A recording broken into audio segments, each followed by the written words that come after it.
ಸರ್ಕಾರ ಬಡ ರೋಗಿಗಳಿಗೆ ಸಹಾಯ ಆಗಲಿ ಅಂತ ಆಸ್ಪತ್ರೆಗಳಲ್ಲಿ ಅನೇಕ ಐಟಮ್ಸ್ ಅನ್ನ ತಂದಿಡುತ್ತೆ. ಪ್ರಮುಖವಾಗಿ ಈ ಕ್ಯಾನ್ಸರ್ ಪೇಷಂಟ್ಗಳಿಗೆ ಸಹಾಯ ಆಗಲಿ ಅನ್ನೋ ಕಾರಣಕ್ಕೆ ಕಾಸ್ಟ್ಲಿ ಐಟಮ್ ಅನ್ನ ತಂದಿಟ್ಟಿದ್ದಾರೆ. ಬಟ್ ಇಲ್ಲಿ ಐನಾತಿ ಒಬ್ಬ ಅದೇ ಇಕ್ವಿಪ್ಮೆಂಟ್ಸ್ ಅನ್ನ ಎಗರಿಸಿದ್ದಾನಂತೆ. ಹೇಗೆ ಈ ಅಕ್ರಮ ಎಸಗಲಾಗಿದೆ ಆ ಕುರಿತೊಂದು ರಿಪೋರ್ಟ್ ಎಲ್ಲಿದೆ ನೋಡಿ.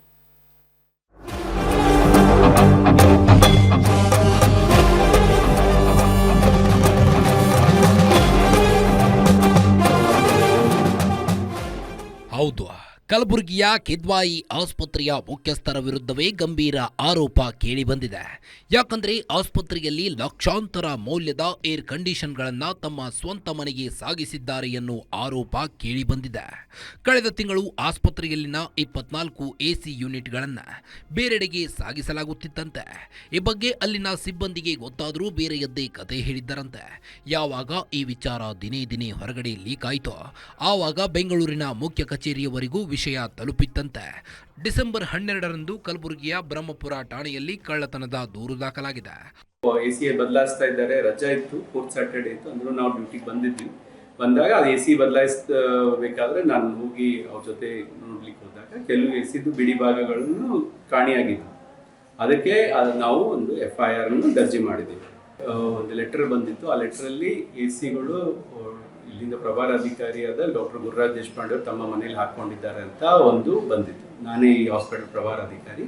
ಆದರೆ ಅಲ್ಲಿಯೂ ಆಸ್ಪತ್ರೆ ಪ್ರಭಾರಿ ವೈದ್ಯಾಧಿಕಾರಿ ಡಾಕ್ಟರ್ ಗುರುರಾಜ್ ದೇಶಪಾಂಡೆ ಕೇವಲ 2 ACಗಳ ಬಿಡಿ ಭಾಗಗಳಷ್ಟೇ ಕಳುವಾಗಿದೆ ಎಂದು ದೂರು ನೀಡಿದ್ದಾರೆ.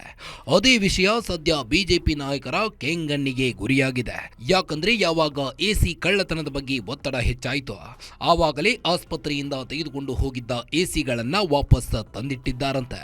ಹೀಗಾಗಿ ಲಕ್ಷಾಂತರ ಬೆಲೆ ಬಾಳೋ AC ಯೂನಿಟ್ಗಳನ್ನ ಆಸ್ಪತ್ರೆಯಿಂದ ತೆಗೆದುಕೊಂಡು ಹೋಗಿದ್ಯಾರು. ಇದಕ್ಕೆ ಆಸ್ಪತ್ರೆಯ ಮುಖ್ಯಸ್ಥರೇ ಸಪೋರ್ಟ್ ಮಾಡ್ತಿದ್ದಾರೆ ಎಂದು ಆರೋಪಿಸಿದ್ದಾರೆ.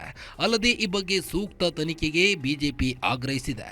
10ನೇ ತಾರೀಕು FIR ಮಾಡ್ತಾರೆ, ಡಿಸೆಂಬರ್ 10ನೇ ತಾರೀಕು. ಅಂದ್ರೆ ಕಳ್ಳತನ 15 ದಿನ ನಂತರ ಅಲ್ಲಿರೋರು ಒಂದು FIR ಮಾಡ್ತಾರೆ. FIR ನಲ್ಲಿ ಆ ಕಳ್ಳನ ಹೆಸರೇ ಬರೆಯೋದಿಲ್ಲ.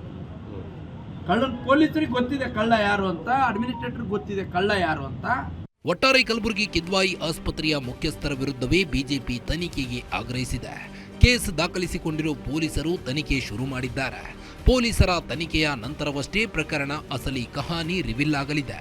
Srikanth Biral, guarantee news, Kalaburagi.